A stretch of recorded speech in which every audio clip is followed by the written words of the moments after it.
Naquela cidadezinha tranquila, encravada entre as serras de Minas Gerais, onde o tempo parecia caminhar com preguiça, Clara vivia uma rotina silenciosa ao lado do pai, seu Antônio. Desde a morte da mãe, 10 anos atrás, os dois se tornaram quase sombras dentro da mesma casa. Dividiam o mesmo teto, mas poucas palavras. Clara sempre sentiu que havia algo errado. Não era só o luto que pairava no ar, mas uma espécie de sombra antiga, como um segredo escondido nas paredes daquela casa de janelas azuis e cheiro de madeira envelhecida. Às vezes acordava no meio da noite, com o coração acelerado, sem saber por quê. Tinha sonhos estranhos em que vozes sussurravam coisas incompreensíveis e uma névoa densa tomava conta de tudo. Certa madrugada, Clara ouviu passos suaves cruzando no corredor, olhou para a porta entreaberta e viu a silhueta do pai imóvel, como se a observasse. A luz da lua desenhava seus contornos de forma quase irreal. Ele não disse nada, nem entrou. Apenas ficou ali parado por segundos que pareceram eternos. Depois se virou e desapareceu no corredor. Na manhã seguinte, tentou se convencer de que fora apenas um sonho. Talvez fosse só preocupação de um pai querendo ver se a filha estava bem. Mas algo naquele olhar não saía da cabeça dela. Não era o que ele fizera, mas o que parecia esconder por trás dos olhos escuros. Clara tinha 21 anos e levava uma vida simples. Ajudava na mercearia da família e passava as tardes lendo romances antigos e escrevendo poesias que nunca mostrava a ninguém. Era conhecida na cidade como uma moça doce, mas introspectiva. Seu Antônio era um homem fechado, de voz baixa e andar firme. Muitos diziam que ele nunca superou a morte da esposa. Outros comentavam em voz baixa que algo havia mudado nele desde então. Com o passar dos dias, Clara começou a perceber pequenas mudanças. Antônio estava mais presente, mas não no sentido afetivo. Ele parecia observá-la mais. Às vezes aparecia do nada, enquanto ela dobrava roupas, ou surgia na cozinha enquanto ela preparava o café. Nunca dizia muito, mas seus olhos sempre pareciam carregar uma tristeza funda, quase um arrependimento. Certa tarde, enquanto organizava caixas antigas no sótão, Clara encontrou um caderno envolto em tecido de linho. Estava empoeirado, escondido entre mantas e retratos antigos. Abriu com cuidado. As páginas conham anotações feitas por uma caligrafia que reconheceu imediatamente. Era do pai. As palavras eram fragmentadas, confusas.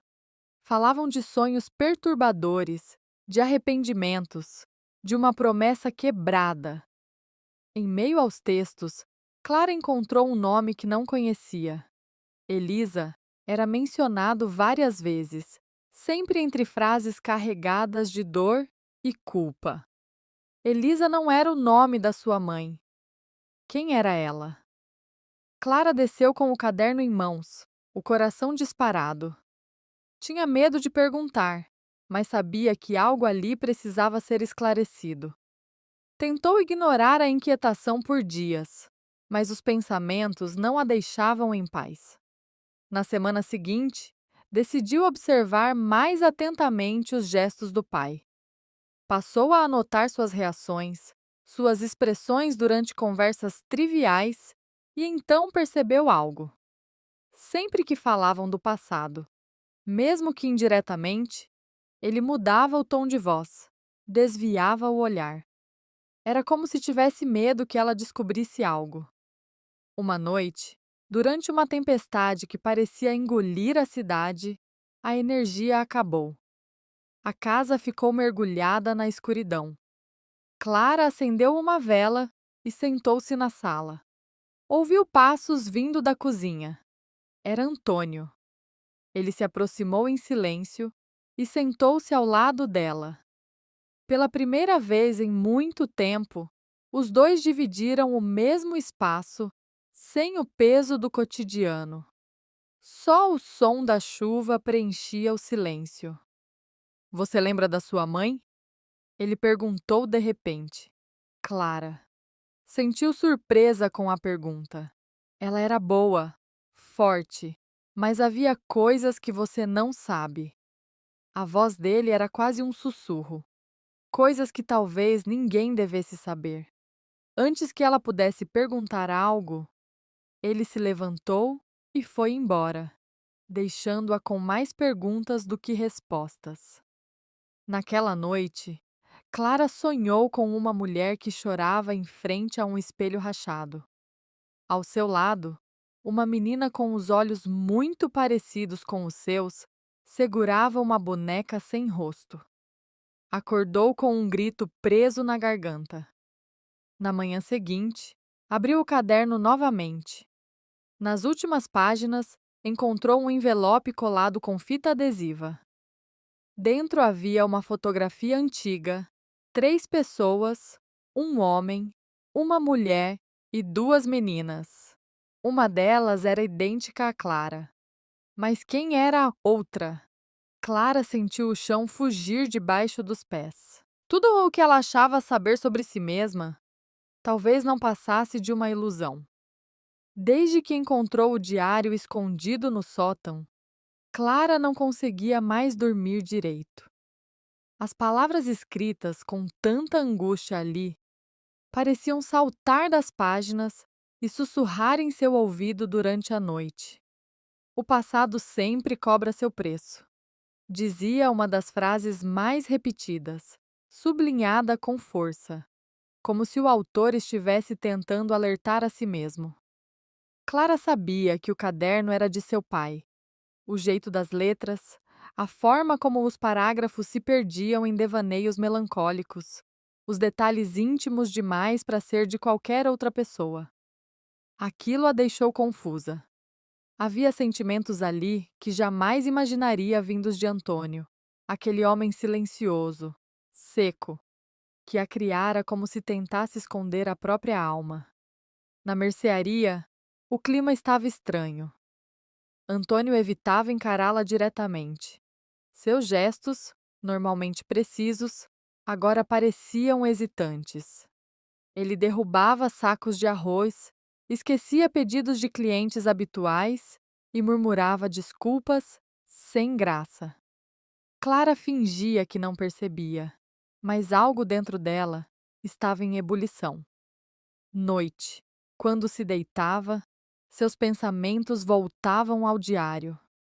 E se existisse mais? E se aquele caderno fosse apenas a ponta de algo mais profundo e sombrio? O sótão nunca tinha sido um lugar de curiosidade para ela, mas agora parecia chamar seu nome, um sussurro entre as madeiras velhas. Na tarde seguinte, enquanto Antônio atendia sozinho na frente da loja, Clara subiu novamente ao sótão. A madeira rangia sob seus pés, como se protestasse contra sua presença. O cheiro de mofo e papel antigo era sufocante. Ela abriu a caixa onde encontrara o diário, e ao lado dele descobriu um envelope amarelado com seu nome escrito em uma caligrafia torta. Ela hesitou antes de abrir. Dentro havia uma carta escrita à mão com uma tinta que já começava a desbotar. O conteúdo era curto e direto. Se você está lendo isso, é porque algo dentro de você despertou. A verdade não pode mais escondida. Há coisas que precisam ser ditas, mas não posso ser eu a dizê-las em voz alta. Vá até a casa da Dona Ira. Ela sabe. Clara sentiu a pele se arrepiar. Dona Zira era uma senhora de idade que morava do outro lado do vilarejo, conhecida pelas histórias que contava às crianças e pelas benzedeiras que fazia em noites de lua cheia. A maioria a considerava excêntrica, outros simplesmente a evitavam. mas Clara sempre sentira uma simpatia inexplicável por ela. Na manhã seguinte, depois de um silêncio desconfortável no café da manhã, Clara saiu cedo com a desculpa de visitar a feira. Caminhou pelas ruas de paralelepípedo, como se carregasse um segredo nas costas. Ao chegar à casa de Dona Zracoa, bateu à porta de madeira esverdeada com o coração acelerado. A senhora abriu com um sorriso triste, como se já soubesse. Demorou, minha filha. Clara congelou. Eu não entendo. Como assim? Entre. Vamos tomar um chá. A verdade é melhor digerida com calor no estômago. Dentro da casa havia um cheiro de ervas e canela. Clara sentou-se em uma cadeira de balanço enquanto Dona Zira mexia em panelas antigas. No centro da sala, um retrato antigo chamou sua atenção. Uma mulher jovem de cabelos longos, abraçada a um homem de expressão severa. Era sua mãe, e ao lado dela Antônio. Mas algo não batia. A pose era íntima demais. Os olhares intensos não pareciam apenas casal, pareciam cúmplices. Esse retrato? Começou Clara apontando. Dona Zira serviu o chá e sentou-se com um suspiro. Você precisa saber quem realmente foi sua mãe e quem é o seu pai. Clara arregalou os olhos. Como assim? A velha senhora fitou seus olhos com seriedade. A história que você conhece foi contada para te proteger. Mas às vezes o que achamos que é proteção é só uma forma mais elegante de mentir. Seu pai, ele esconde segredos não por maldade, mas por medo. Clara sentia o chão sumir sob seus pés. Um frio percorreu sua espinha. Ele não é meu pai. Dona Zira abaixou o olhar. Ele é, mas não como você pensa. Silêncio. O chá esfriava entre os dedos de Clara. Seu mundo começava a desmoronar. De volta à mercearia. Mais tarde naquele dia, Clara olhava para Antônio com outros olhos. Ele continuava evitando-a, mas agora ela via nele não apenas um homem atormentado. Via um homem tentando manter de pé uma mentira cuidadosamente construída durante anos, e mais do que nunca, sentia-se dividida entre o medo e a necessidade desesperada de saber a verdade completa. Naquela noite, ela foi até o quarto dele com o diário nas mãos. Pai, disse com a voz trêmula, por que você escreveu tudo isso? Ele a olhou por longos segundos e então murmurou: porque achei que você nunca leria. Naquela noite, o silêncio entre Clara e Antônio era como uma cortina espessa de poeira. Ele fechou os olhos por um momento, respirando fundo, como se buscasse coragem onde antes só havia negação. Sentaram-se à mesa da cozinha, a luz fraca da lâmpada tremulando como uma vela prestes a se apagar. Não era para você encontrar aquele diário, murmurou ele sem encará-la. Não, ainda. Clara apertava as mãos sob a mesa, tentando controlar o tremor. Por quê? Por que esconder tudo isso de mim? Antônio olhou para ela com os olhos marejados. Pela primeira vez, parecia humano, vulnerável. Porque eu falhei? Porque menti para proteger algo que já estava morto. Ele passou a mão pelo rosto. Sua mãe. Sua mãe não morreu como eu contei. O coração de Clara batia como um tambor. Você disse que foi um acidente. Um incêndio? Ele balançou a cabeça. Foi o que eu quis acreditar, mas ela não fugiu do fogo. Ela o enfrentou. Clara franziu o senho. Como assim? Antônio se levantou, foi até um armário e tirou uma chave enferrujada de uma caixinha antiga. Entregou a ela com dedos trêmulos. Essa chave abre a porta dos fundos da antiga casa da sua avó, aquela que fica no campo perto da estrada abandonada. Eu a tranquei 20 anos atrás e jurei nunca mais voltar, mas acho que é hora. Clara sentiu um arrepio percorrer sua nuca. Sabia exatamente que casa era. Um lugar sempre evitado, dito amaldiçoado pelas crianças da vila. Agora fazia sentido o porquê daquelas lendas. No dia seguinte, Clara pegou a bicicleta velha que ficava encostada atrás da mercearia e pedalou pela estrada poeirenta até a casa da avó. O céu estava nublado como se o próprio tempo temesse o que ela iria descobrir. A casa, embora abandonada, ainda estava de pé, as janelas cobertas de tábuas, a varanda tomada por ervas daninhas. Clara encaixou a chave na fechadura enferrujada da porta dos fundos. Com algum esforço, ouviu o clique do passado se abrindo. O interior estava tomado por mofo, mas algo ali parecia ter sido deixado intocado, como se alguém tivesse partido às pressas e nunca mais voltado. Na sala havia retratos da família. Sua mãe sorrindo, ainda jovem, abraçada aqui a uma mulher que Clara não conhecia. E atrás, sempre nos cantos, a mesma figura. Um homem de olhos penetrantes com um sorriso tênue e desconcertante. Clara subiu as escadas rangentes até o sótão. Lá encontrou uma arca trancada com outra fechadura. Curiosamente, a chave que abrira a porta também servia nela. Dentro havia documentos antigos, cartas e uma fita cassete com o nome Lúcia, o nome de sua mãe escrito à mão. Clara levou a fita até a mercearia. Antônio, ao ver o objeto, empalideceu. Eu pensei que tinha destruído isso, sussurrou. Você sabia o que ela deixou para trás? Ele assentiu devagar. Tive medo do que você encontraria.